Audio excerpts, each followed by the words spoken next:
Hey, welcome everybody to Pro Mindset Podcast. This is your host, Craig Domann. Holy smokes, man. This is like episode 265 or something like that. Still trying to figure it out. Today we have a rock star on as a guest. This guy's resume is he's a former 4-star quarterback coming out of high school. Went to the Elite 11, which is very prestigious. Went to the University of Washington. Ended up doing the transfer portal before there was the transfer portal, and went to Colorado State, played in Europe, won a championship in Europe. KJ Carta-Samuels, welcome to Pro Mindset today. Let's go, man. Let's go. Appreciate you having me on. All right, bro. Here's the deal, bro. I'm giving you permission to run this thing the way you want to run it. You can call audibles. Yeah. You can make, pre-answer. You can have predetermined answers if you want. You can do the whole thing. That's the game of a quarterback, man. You're running the show. You get the ball in your hands every single play. Right? And so, KJ, you are a entrepreneur. Yes, sir. And you train quarterbacks. Yes, sir. Okay. Mostly virtually? Mm-hmm. Pretty much entirely virtually. We do a little bit in person, but it's pretty much 99% virtual. Well, you have more followers than fans that you had at Colorado State games. You're exactly right. You're exactly right. Unfortunately. Okay. Let's start out with every 7-year-old, 8-year-old kid that's playing quarterback has dreams. What were your dreams when you were a young man? My first dream when I was 7 or 8 years old was honestly to play in the MLB. That was my thing. My grandpa played in the minor leagues, and he took me to Oakland athletic games always growing up. And I had a pretty good swing. I was a lefty too, threw righty, batted lefty, and would watch reruns of Baseball Tonight over and over and over, and thought that was going to be my thing, to be honest with you, when I was that age. So that was my dream when I was real little. But then as time went on and as I kind of grew into just changed, evolved as a person, kind of it moved to other sports, other things, and just rode with it. So when you did Elite 11, you were basically in community with the best of the best. Who were some of the guys that came out your year? Yeah, Deshaun Watson, he was top of the list for sure. Deshaun Kaiser, Brad Kaya, Will Greer, a bunch of different other guys also. Yeah, Will Greer just retired this week. Oh, really? I thought, I thought I saw a picture or something that he was playing. Yeah, but I didn't know he just retired. That's pretty crazy. David Blow, I think he's the OC somewhere now in the league, in the NFL. He is. Yeah. Did he go to Purdue? Where did he go? Yeah, he went to Purdue. Yeah, he was my class as well. But a couple other guys as well for sure. Well, good. David just came out this week on a short list of potential 2027 NFL head coach candidates. Wow, that's crazy. But not too early. 8 guys are going to get fired no matter what. Mm-hmm. They got to find, new fresh meat for head coaching jobs. And so his name popped up on one of those lists, which is super dope for him. Yeah, definitely. Okay, so what was different when you're an Elite 11 and you're in the competition? Was it, because here's what I find in sports, is when you're the baddest dude on the field, there really isn't any pressure. If you know you should be, you know everybody's eyes are looking at you. You know you're the best quarterback in the game. Mm-hmm. There's just a certain amount of pressure that's not there. Mm-hmm. But as soon as you get to college, as soon as you get to Elite 11, and everybody's kind of like you, maybe some guys have a little bit better attributes than you in some areas. Mm-hmm. Maybe you're better in other areas. I feel like the mindset for both guys, all guys, changes. Mm-hmm. How do you remember what your mindset was when you got to, was it in Eugene, Oregon, or not in Eugene? Was it in Beaverton when you did 11? Yeah, it was in Beaverton at the Nike headquarters. And mindset wise, I would say that I've always been a competitive dude. I mean, I remember going up against Jared Goff in 7-on-7 tournaments, which was a really cool experience too. And always I elevated when I was playing against better competition, when I was competing against better competition. that's when the best got brought out of me for sure. I always rose to my level of competition and honestly fell to my level of competition at times when I would play lesser teams, or I noticed that I would play worse, to be honest with you. I don't know if that's innate to me, but I didn't feel pressure rise. To be honest, like that's what I live for. That's what I crave. Like is those moments. But I'm not sure if other people are the same way or not. But yeah, I absolutely loved it. I loved that environment and having those guys around, because I was like, let's freaking go. Like let's get after it. Yeah. Okay, so those kind of guys are typically the guys that think like you are more successful, because you're always going to run into somebody bigger than you. For sure. Bigger the sample size, the higher the competition. There's only 32 jobs in the NFL for starting quarterbacks. So when you got to Washington, describe for us, what was that journey like? First year, first spring ball, when you probably got a real shot to see what you're about. What were your successes? What were your challenges? Physically, mentally, spiritually, emotionally, whatever it was. Yeah, totally. I mean, showing up first, obviously you show up during summer school. So you're taking a bunch of credits. You're with your freshman class and just adjusting to a completely being away from home, being out of my parents, out of my family. Like, I love my family, super close with my family, have two incredible parents. And I mean, I'm staying with them right now, and they're amazing. And so honestly, just having that freedom and now kind of being a little homesick, like just battling homesickness for the first time in my life. And just because now it's really up to me. Like, I have all the responsibility in the world, which is what I've been craving, but also, okay, now I got to go figure out some things. I got to be accountable for everything that I do from this point on. And then hopping into fall camp. I mean, everyone knows that first fall camp is something different. When you're up there at 4 or 5 a.m. and you're leaving the facility at 10 p.m., 11 p.m. and you're like going to bed, and every day is the same day. And you're like, oh my gosh, like I love ball, but I didn't know it was like this. And so that's a shock for sure. And that's a shock to anyone, even after a couple of years, it's still a grind for sure, but now you're at least aware of it. So I think, becoming aware of that at first, but then I think the biggest thing for me, especially hopping into it, was just mentally learning the game. I came from a more run heavy offense in high school and didn't throw that much in high school, and didn't run like a full spread offense where I'm reading, 2 high, 1 high, high lowing Mike and will defenders based on different concepts and knowing.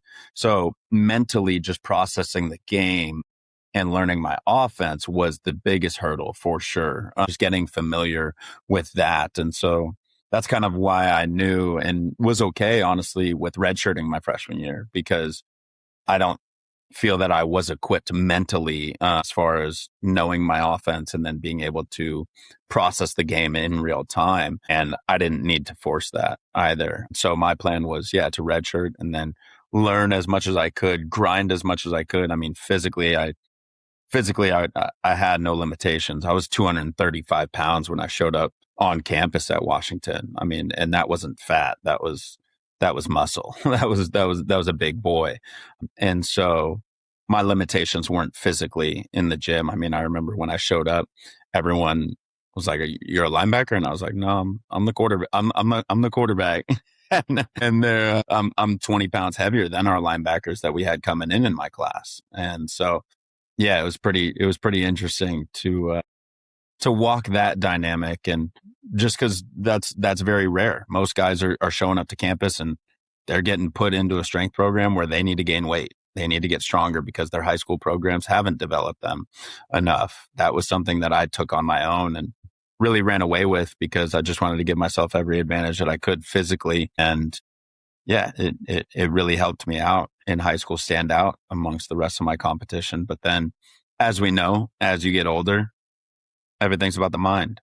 That's where the difference is how you process the game, how you lead your teammates, all of it, how you just handle your own thoughts. And that's where I needed to develop more. And so really took that redshirt year to try and do that as much as I could. All right. So let me regurgitate back what I heard. Mm-hmm.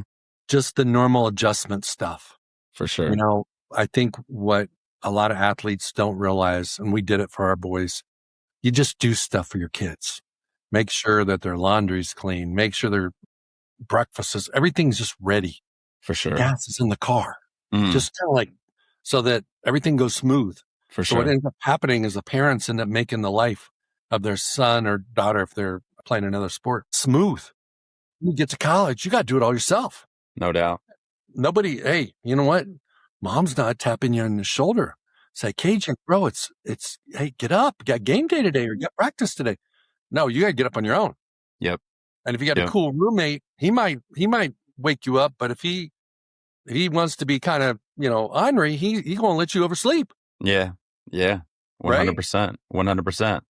I mean, even to speak on that real quick. Yeah. I mean, even in, my line of work now is I work with so many athletes all across the country that, I mean, really, athletes really resonate with me because they're looking for something that they're missing within their development that is going to help them get to that next stage. Usually that thing that they're missing is the thing that they're avoiding, is the thing that they're fearful of. Why do they not step into that fear? Why do they not step into that thing that they're avoiding? It's because they've been sugar-coated. It's because they've been babied a little bit at times that they don't want to step into that because their parents have taken care of it for them. And I see that a lot of my athletes, usually it's not the parents' fault, but it is kind of the parents' fault that they've wanted to provide the best life possible. But in wanting to provide the best life possible, you are now aiding them in not taking agency over their direction and what they're trying to get done for themselves. And you're actually kind of making them soft a little bit as opposed to, developing their inner confidence to know that they can figure things out and get things done on their own, which is, just a side tangent, but yeah. No, that's real stuff. Mm-hmm. That's real stuff. One of the things that we do with our NIL is we teach the players on how to be a pro before they become a pro. And being a pro is being professional. Doesn't matter if you're a senior in high school, you can still be professional. You can be a sophomore in college and be professional. We're not talking about pro ball. We're talking about the player being professional. And the first step in that is becoming a man. Yes, sir. Yes, sir. Because there's 55-year-old guys walking around that are still boys. Well, that's what I was going to say. I think the first step to becoming a man is taking responsibility for your life.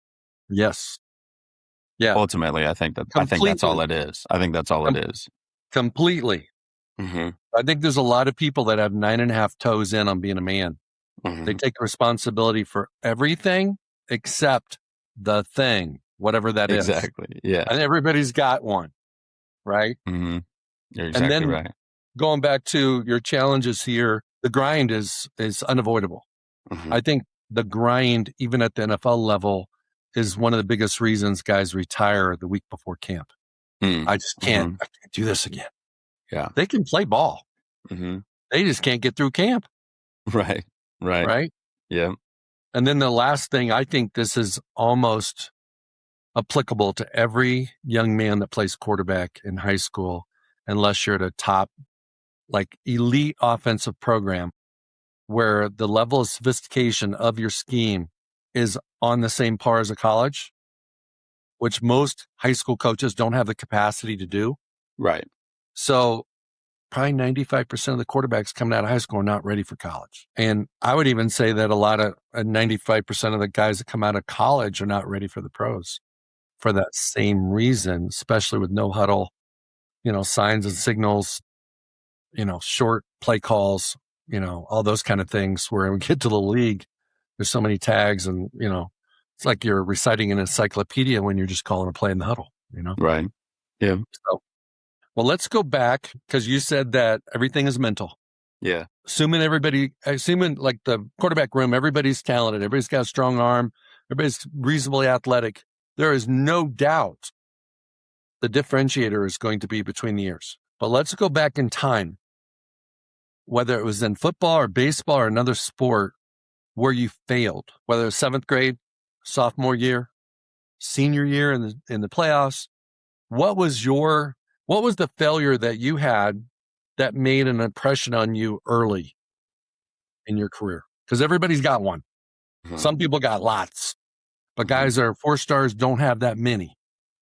So what was yours? Yeah. I mean, I would say There were two major failure points, technically failure points, because it's actually interesting how football became very important for myself. Was that, again, as I was getting older, I was trying to figure out what my thing was going to be. I was watching my brother play college football at this point when I was a freshman in high school, and I wasn't as good at baseball anymore, and I wasn't spending as much time in the cage. And I actually started playing golf a good amount. And I played my freshman year of football and had a decent season, but actually wasn't that great. And then I went out for the golf team, actually, and didn't make the team by one stroke. And I remember when I didn't make the team by one stroke, I went, football's it. Football's going to be it. And even though I'm not playing my best right now, I'm watching my brother play, and he was lifting like crazy in high school. I had a blueprint of exactly what I could do to become like him, but more. And so just went, this is going to be it. This is my ticket. Because at that time, actually, it sounds kind of crazy, but what inspired me so much to really dive into something, find something, was that I was a very academic kid growing up. I had all very good grades, and my parents, I don't know, just instilled kind of thoughts about me being like super intelligent and all of these things. And so I actually wanted to use football to get a very good degree. And so I was looking at football as more of a vehicle to getting to a really good school. So at first I started going on visits to Ivy League schools. I remember going to Harvard, Princeton, Yale as a sophomore in high school. And I was thinking I was going to use football to attend one of those schools. And so really that failure of golf was what birthed me into football being my only option, and in my head being my only option, because also my family's not super poor, but we're not super well. And I knew the cost of school, and I was like, how am I going to afford this? I don't want to put them in that situation. I don't want to. So again, my brother was on scholarship at Wyoming, and I was like, this is a way that I can do it. Like, all right, so football is going to be it. So that was at that age, at a very young age, that was my reasoning for why football became so important to me, which is a very different kind of path than most, as far as, normally it's, they just love the game, and this, like, mine was, I wanted to get a very good education, afford it. And then honestly, as I started committing myself to it, really attacking it, pushing myself in the gym like crazy, I saw I was a pretty damn good player. And then other things snowballed from there. And then that kind of birthed it even more into these other things. But then the other failure would be my junior year. I mean, losing the CIF championship to go to state, and that was tough. We lost in overtime and got on the 1 yard line, couldn't punch it in. And yeah, I just remember not even taking off my helmet for a couple hours after the game, sitting on the bus in full pads, helmet, just bawling my eyes out, just absolutely attacking the gym the next, like Jalen Hurts videos, like going straight to the gym and being like, all right, I'm never letting this happen. And so it was really, those were like two big failures that just like made me hungry, like insanely hungry to just be the very best that I could be. Just, yeah. First, not feeling like I had another option. That's what I had created in my mind, was that if I didn't earn a scholarship, or I didn't know how I was going to go to college, or how I was going to afford college and these things. So because when you have that level of desperation, you're going to get where you want to go, like, because you're so much hungrier than the rest of your competition. It's going to bleed over into every decision that you constantly make. So that just set me on a path that was very, very different than my peers, for sure. Okay, let's unpack that a little bit more. Mm-hmm. Missing the golf team by one stroke Mm-hmm. gave you clarity. Mm-hmm. It gave you like that, you became 100%er in ball. Yeah, 100. Yep. Right. Mm-hmm. Where before you were like dipping your toes in multiple sports. Yep. And you're like, football's my ticket. Yep. Okay. Then let's go to that junior year loss. Mm-hmm. You shared the loss, you shared the grief, but you didn't share what you did or didn't do to contribute to that loss. Mm-hmm. So my question to you is, in that loss, most people, when they face that kind of like disappointment, they go back and replay the game. They watch every play and they go, dang it, I wish I would have done X on this play.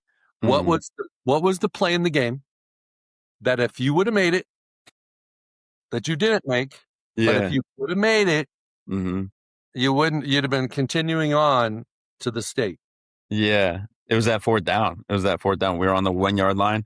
We could have kicked a field goal to go up, but our kicker had missed a field goal earlier in the game. And we're very, again, run heavy offense. And I'm actually literally lead blocking in some of these plays. Like I would pitch it to my guy and I would go get up in the hole and block. And he was the, I think, MVP of the league too. He played linebacker at Colorado, Kenneth Olabode. And yeah, we just called the toss to him. I pitched it to him and I got him in the hole. And I can't even tell you, I don't know if I've watched the film back, but I don't know if I missed a block or not. I might have missed a block or I'm not even sure, like actually still now. But just the thought that like I didn't carry it in or that I didn't make that or like know for sure or just that we weren't able to get it was just, it was disgusting. Honestly, I couldn't wrap my head around it. And, so that honestly, just that. Yeah. That killed me. Fourth down and goal to go from the one to move on or not. Exactly. It's like some, what's it called? Friday Night Lights. That's a Friday Night Lights moment right there. That is. Yeah. Okay. Did you, just out of curiosity, did you ever have any coaches, since you were like a stud athlete, did you have any coaches along the way say, hey man, I'm not sure you got what it takes because of X, like maybe the lack of sophistication of your offense or lack of processing speed? Did you ever run into a situation at the University of Washington when you're doing your post-spring reviews with your quarterback coach where he said, hey bro, this is something you got to get better at? And it was true, and there's no shame in that. Every single player needs to get better at something. What was kind of your thing where somebody told you, like for my son Brock, it was, hey, you need to increase your arm strength, improve your arm strength. Every quarterback's got something. Pocket presence. What was yours? Yeah, mine was just like pure just confidence, like simply just like energy as far as leadership and taking command over the offense. That was more of my thing was, just not being that commander, honestly, of the offense. And I completely agreed. The problem was, and we'll dive into this heavily, but is that when you talk about playing two opponents or that you have to play, you're on a field and you got your opponent on the other side. You got 11 on your side, you got 11 on the other side. And all right, so it's us versus them.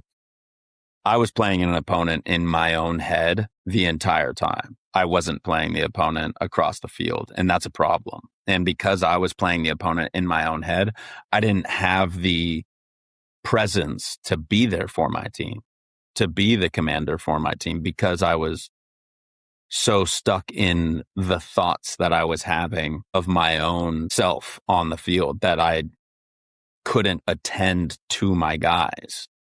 Two questions. I want to keep going on this. One was, what was the story you were telling yourself? So much perfectionism. I was obsessed with the mechanics for sure. That's a huge part of what I do now within what I teach. So much as body awareness and getting to a place of trusting yourself. I was always told to throw the ball a specific way, which was very over the top style of throwing. And I was a good player, no doubt, in high school, Elite 11, all of it. But I had arm pain, and I always felt like when I watched Aaron Rodgers, it looked easier. When I felt the way that I played, I was a good player, but I didn't feel as easy as what I'm watching Aaron Rodgers do on the TV. And because of that, always in the back of my head, I was like, there's something wrong. There's something to this. But every coach that I had worked with at the Elite 11, at these things, had told me I had to throw over the top. And so I never questioned it. I respected my elders. I did what they said. And I, got accoladed. I was a 4-star, all of this stuff. But I never questioned that. And so I feel slightly off within my play when I'm delivering the ball, when I'm out there competing at Washington, I'm playing and I'm playing good. I'm throwing 70%. I'm doing these things, hitting guys at times, but it doesn't feel like 100%. I am a perfectionist. And I don't need to hit every guy 100%, but I want to feel like I can feel that when that comes off my hand, that's going where I want it to. Like when you shoot basketball, the moment it leaves your hand, it's going. I didn't have that feeling. I didn't have that connection with my body. So that always bothered me because it felt like there was something I was missing. And I was obsessed with constantly trying to tweak things, try things out. But I never got rid of this thought that it had to be over the top. Well, when you're sliding in a game and you have to move because your left tackle just got beat and you have to slide forward and you have to throw over the top, but yet this is putting you in a position to move your body and manipulate a different angle to deliver that ball to your guy or get it around someone, that is now limiting you from you making plays because you have a way that you are telling yourself you have to do something when the way in the game is putting you in a position to do something else. That's forcing you to not be in flow and not play athletically and not flow with what the game is asking you to do. That hindered my game because I was forcing something into every scenario instead of playing with the game, being an athlete, and moving within the game. Because of that, I wasn't playing the game freely. I was playing the game like a robot. And that's a problem because this game is dynamic. This game is changing at all times. We're not playing the game in 7-on-7. We're not playing the game in shorts. We're playing the game when our left tackle gets beat. All those mechanics and everything that you've been working are out the window, bro. You better get it to your guy or you are on the sideline right now. And that's a different philosophy than honestly what people do in a lot of spaces. This isn't just quarterback. This isn't just these things. We like to, I could go forever on this. This is part of the industrial age of American economy and all of this stuff. This is trying to put a system to everything and turning things into robotic and just ways instead of having this free flow of the game is dynamic. We have to move with it. We have to change our body depending on angles. You watch golfers, they're shaping shots around trees. They're doing we have to be able to do that or you're going to be limited. And so I did not have that mindset. And so I could make the plays when I was clean in a pocket, but when the game broke down and when these things, I couldn't make those plays as much. And so what's the difference? Okay, so let me, I get it. And I love that. And you're not like a unicorn. There's a lot of quarterbacks that deal with the same thing. For sure. I think one of the things I've seen in the league happen over and over and over again. Everybody has a people-pleasing mode. For sure. They show up in training camp and the coach says, I want you to do the footwork my way. I want you to do this my way, the technique my way. So the athlete does it the coach's way and then doesn't play. Yep. Doesn't play because he's not explode. It doesn't matter the position. I'm not talking about quarterback now. I'm talking generally speaking, let's say you're a D lineman, you're an edge player. You got to do it my way, and the kid got there, was drafted there because he did it his way, not because he did it the position coach's way. No doubt. And so what I started telling my clients to do is tell the coach you're going to do it his way. Take one shot at doing it his way and then do it your way. And then when he gets on you again, my bad coach, I got you, brother. I got you. Then take one rep at doing it his way. So he goes and picks on somebody else. Yeah. And then do it your way again. Yeah. And then when you get in the game, don't apologize for doing it your way when you get a sack. Don't, when you make a play and you're a quarterback because you threw it your way, you don't have to apologize. That's the Brett Favre thing we talked about before we went on air. He didn't give a shit what anybody thought. He did it his way and it worked. No doubt. No doubt. So the thing that I see is you described me in golf. When I'm thinking about how I'm supposed to swing, I'm not very good. But if I just swing, I'm not bad. Exactly. And so there's this technique mind conflict Mm, that a lot of athletes run into for sure. because the coaches have a tendency to want to overcoach. Yep. Mm-hmm. Coaches so think about this. In a controlled environment like practice, they can't kill a quarterback. You guys wear pink shirts or whatever. He just wants to know you're doing it his way. So it's going to be hopefully predictable outcome or results on game day. Well, what the coach doesn't realize is he's creating an athlete that can't perform even to the ability he has because of the overcoaching. Exactly. And that sounds like it happened to you. 100%. You're exactly right. You're exactly right. Yeah, just the amount that now they become shackles. They become shackles to where you're so overly coached, exactly like you said, over techniqued, that you're just thinking way too much. You're not present. Think about me being your position coach, and I just want to put my fingerprints on you. First thing I'm going to do is say, hey, KJ, show me how you grip the ball. Bro, you need to spin the ball a little bit, move these fingers a little bit, different places. That's how you throw the ball. Now let's go see how you throw it. Bro, man, you're going to get passes knocked down throwing it like that.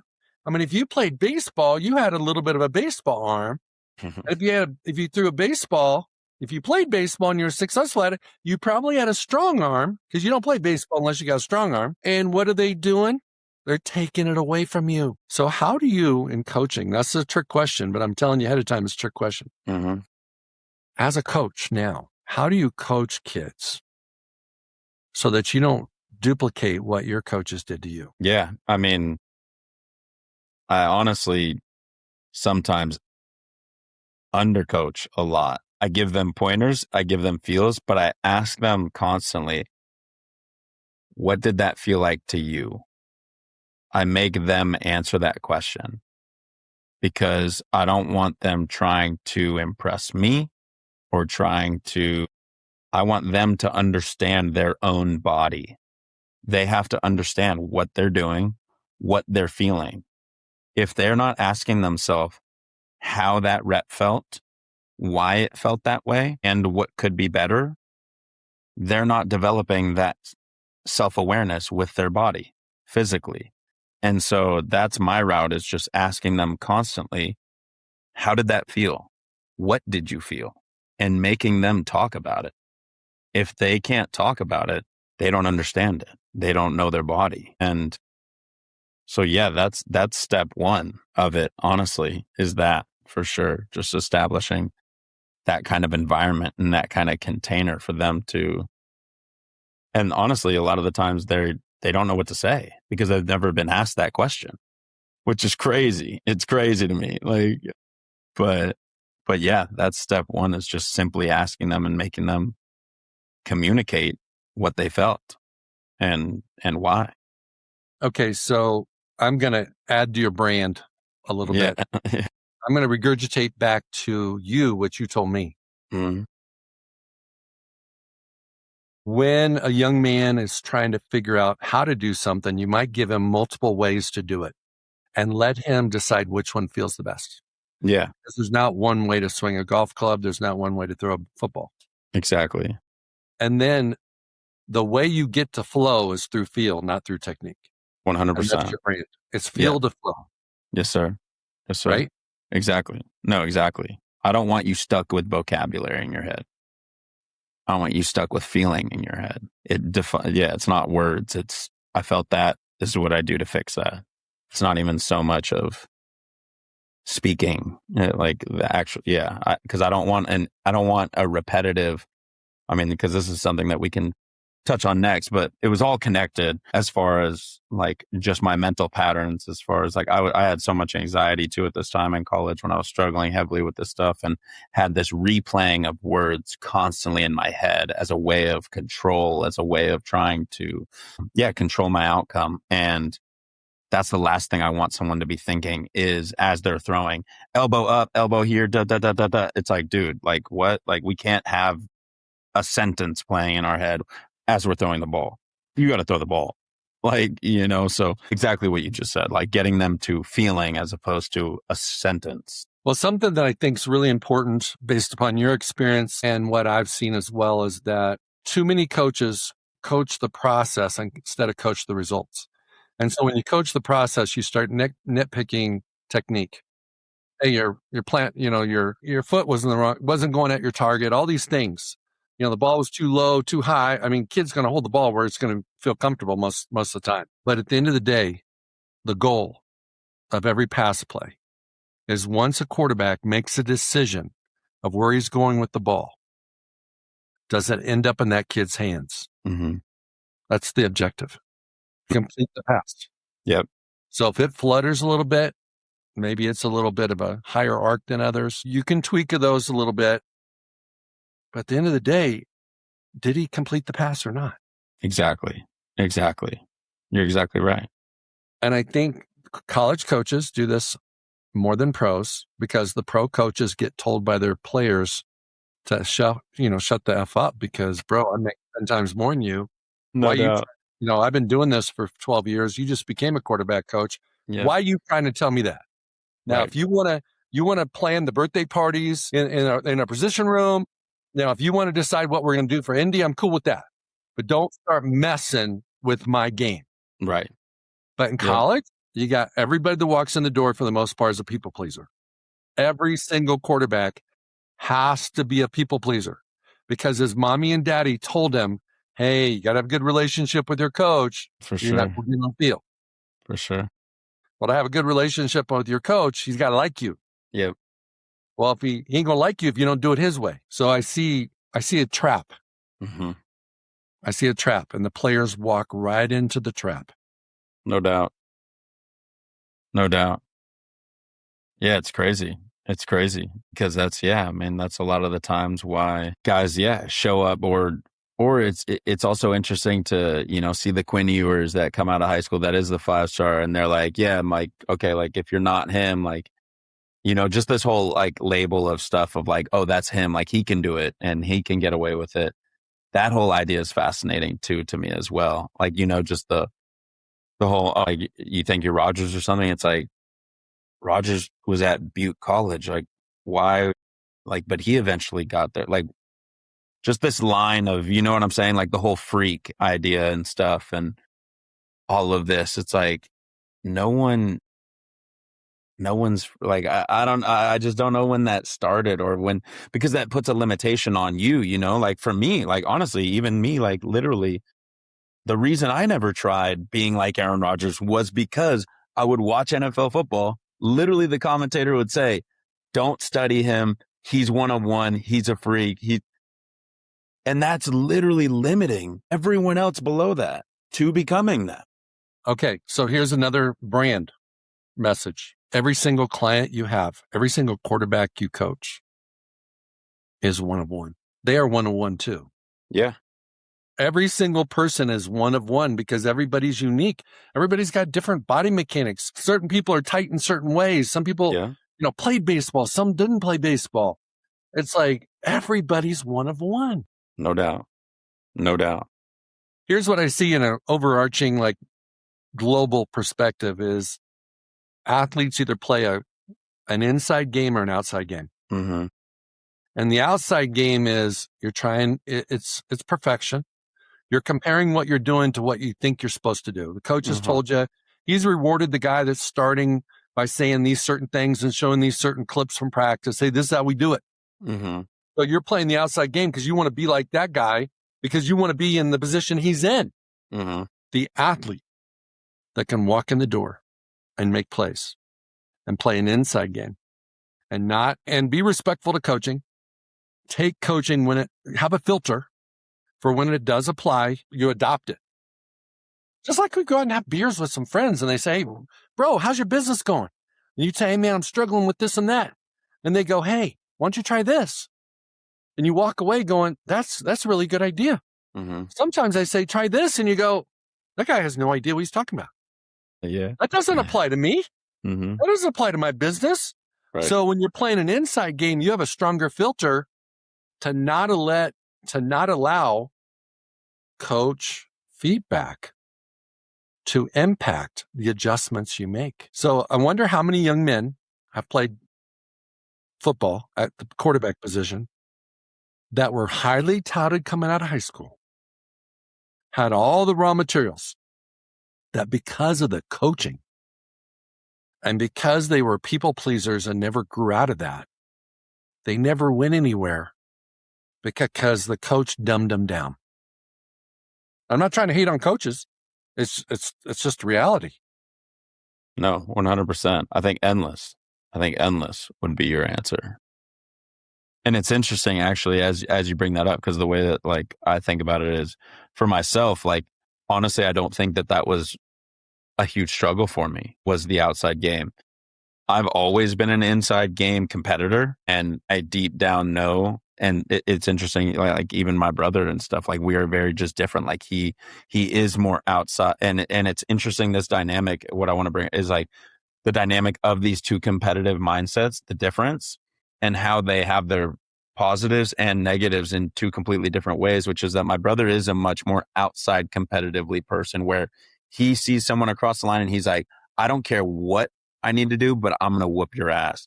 Whereas I am internally focused, where I'm like, if I know my game is right and I'm the best that I can be, I don't care who's on the other side of that sideline, because I'm going to whoop your ass.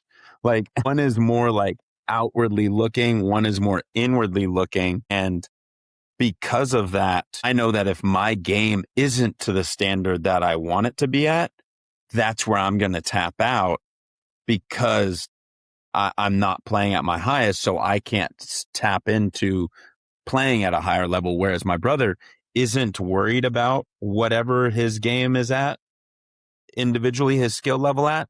He's gonna whoop you no matter what, and that's a very interesting dynamic. As far, just within that, how it has its positives and negatives, because I don't know, it fascinates me. It's something that I like think about a lot. Just competitive temperaments and the way that we go about it differently is super, super interesting. But that's where I would say, like, my failure, whatever, at Washington, not stepping on the field, wasn't because of my competition, wasn't because of that. I knew that my level of play was not where I wanted it to be. And that's why I wasn't the guy. I'm just going to guess that if somebody's playing an inside game and they're focusing on what their job is and how they do what they do, they're going to be more consistent, independent of who's on the other side of the field. Whether your defense is doing great, you're got a punt blocked, the scoreboard's tilted the wrong way. If you're playing an inside game, you're going to be more consistent. But if you play an outside game, your performance is going to be much more fluctuating. For sure. And the only positive I see in that is you rise to the occasion when somebody that you're playing against actually is better than you. But if they're the same or maybe worse than you, you might play down to their competition. And if you're capable on a scale of 1 to 10, 10 being perfect, which nobody is, let's say 8.5 is your top. If you're playing an inside game, you should show up at 8.5 every week. True. Yeah. If you're playing an outside game, you might show up at a 7.2 because you think that's going to be good enough to win. And then those guys bring in more than you expected, and you end up losing a game you should have won. So I, as a coach and as a mentor and as a mindset coach, I would rather people play their inside game, because you can control them. For sure. Right? Yeah, no doubt. Nothing against your brother, because, I mean, it can work. It can work. Heck you yeah. Go, there's guys playing in the NFL right now that play outside games. Heck yeah. 100%. Well, and what I would say too, is just along with that is like, he wasn't so much thinking about his technique. I've been this way ever since I was little. I'm thinking about my golf stroke, how I shallow the club, how I do this, how I come at the ball and create like that different shot shape and stuff like that. That to me is an inside game of like, body awareness and this stuff. Or when I'm talking about, my technique within like throwing the ball and stuff like this, is that I'm thinking about like, oh, how, like if I spin my wrist this way, like, does that make the ball kind of do this? So when I'm in that situation, I can do that with my wrist as opposed to this. Like, whereas like, he's not thinking about that. He's thinking about execute the play, guy's open, hit him. And that's a different style. That's a different style of play, like, and again, there's positives and negatives. If I get to a place where I have mastered my inside game of my technique, feeling like I don't care what situation this guy's in. I don't care if my body's leaning over halfway left, if my body's right this way, I know how to turn my body and do this and deliver that ball, which I do know how to now. And that's where, towards the end of my career at Colorado State, and then even after in Dresden, that's how I felt on the field. It's ridiculous. The amount of confidence that I have is ridiculous because I truly feel that I don't care what the situation is. I don't care what it is. I can make a play. I can complete that ball. Like, that's a different level of confidence. It took me a while to get there, but that's how I feel. Time out for a second, boss. Yeah. What's the gap between what you had at Washington when you showed up as a freshman and that confidence you just communicated that you had? And what's the gap?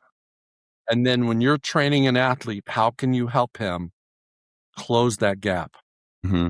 The gap is letting go of it needing to be done a specific way, allowing myself the experimentation and allowing myself to fail, accepting failure, allowing yourself to experiment with things, try things out, and throw away this idea that it needs to be done a specific way. Letting go of that opened and changed my entire world because now I could play the game. I was free. I didn't have these shackles. I didn't have these things weighing me down. It was do whatever you feel. If you have to do this, do that. If you have to do that, do that. Now I was truly in a state of presence. When you're forcing the rules, when you're forcing the way, the technique, that's not presence. That's a fixed mindset. And so, yeah, I think that was the gap for me, was releasing control and allowing myself to be in the moment and experiment, all of it. Yeah. So a lot of coaches see quarterbacks as technicians, game operators, extensions of the coach. And for quarterbacks that play like what you described with flow and freedom and by any means possible, that's the standard I love. Just get it done by any means possible.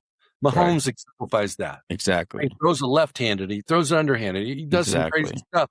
He's free. I've never seen a quarterback play that free. Josh Allen's becoming like that too, and there's more and more guys doing it. But here, the bottom line is, when you're in competition, you have to decide if you want to be an artist or a technician. Brett Favre was an artist. And most of the guys in the Hall of Fame were artists. There are a few technicians, but it's like, I think and if you think about an artist, like painting a picture, an art teacher's not going to go, hey, you made this little band of color too wide. Exactly. It is what it is, bro. Yeah, no doubt. It's your picture. Yeah. You make it however you want. Then you step out of art class and you go to the football field and the coach's like, what are you doing, bro? You need to do it this way. You're like, okay, you want to keep your position? Yes, sir. But I think we're operating on the basis of the player has competency. Once a player has competency, he should be like 90% an artist. When he's learning skills, he's got to be a scientist. Yeah. Because he's going to try this technique and try that technique and figure out which one works for him. No doubt. No doubt. Well, it's just adding tools to your tool belt, right? Same thing with painting. Same thing with all of these techniques that you're trying out. Okay, trying over the top. Like, I'm not saying you shouldn't throw the ball over the top, but there's time and place where I should. There's also time and place where I should bring it lower. There's also time and place where I should even bring it lower. If I'm not practicing that technique,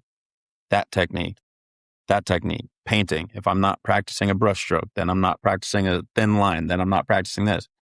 That's limiting what I can bring to the canvas. So that's why it takes so long to become a master, because you got to master all of these techniques to have all of those tools in your tool belt to be able to make those plays. And so, yeah, that's what's so tough about it is, okay, cool. You've mastered this one technique.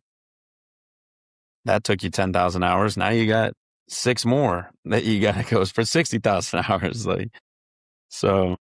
Well, what I see is when a guy fails, he throws across his body. He does something that looks crazy on TV. Maybe he throws a pick. And the announcers say, man, that's a cardinal sin. Don't do that. You know what? Maybe he should have did that. Yeah. Because then he can learn, hey, that's I can't do that. That's you know, and that's how you kind of like narrow down where your zone of genius is. And coaches should allow the players to figure that out. Totally. You're exactly right. Let's talk about the people that sometimes care more about the quarterback than the quarterback. Let's talk about dads of quarterbacks. Okay. They love their sons. They want their kid to be the next Josh Allen. Yeah. What's the one thing you see from time to time that a dad, by subtraction, could actually add to the performance of his son? Stop doing what? Stop doing on the dad's part? Yeah. This is coaching dads. You're not hating on them. You're not dogging them. It's just like, hey, if you're, someday you're going to be a dad, you're going to have a son potentially, and he might want to play quarterback. And what do you got to not make sure you don't do? Because you've seen other people doing it. It doesn't work. It backfires. I mean, I think it's really simple. It's honestly just not wanting it more than the kid. Like, and if you want him to be the quarterback and more than the kid wants to be, you are absolutely going to push him the other direction for sure, because you're going to apply pressure. You're going to talk about it when he doesn't want to talk about it. You're going to, just force him to.